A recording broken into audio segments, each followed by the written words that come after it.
Welcome back to the channel. Today we are diving into an essential Photoshop skill that every designer needs to know: how to resize a selected area.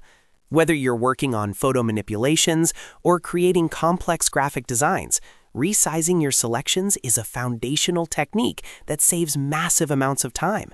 By the end of this video, you will be able to master both resizing your actual image pixels and simply adjusting your selection boundaries. Before we jump in, if this tutorial helps you get better at using Photoshop, please hit that like button and subscribe to the channel for more easy guides. Let us get started. We will begin with the most common method, which is using the free transform tool to modify your actual image content. First, go ahead and use one of your selection tools, such as the Lasso tool, the Marquee tool, or the quick selection tool, to define the area you want to work with. Once you've made your selection, go to your keyboard and press Ctrl+T on Windows or Command+T on Mac.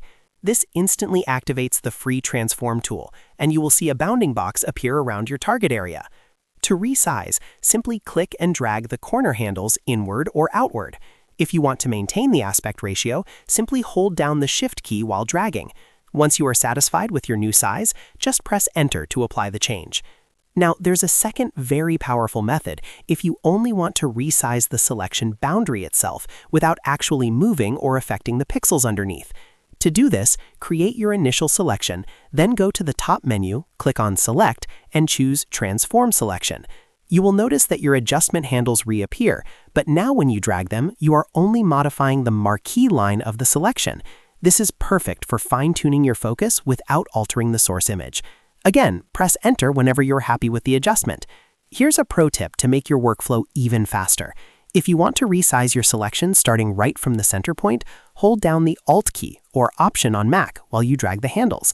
Furthermore, if you want to explore more creative options, you can trigger the free transform box and then right-click inside the selection. This opens up a menu with advanced options like Distort, Perspective, and Warp, which are incredible for getting specific professional looks.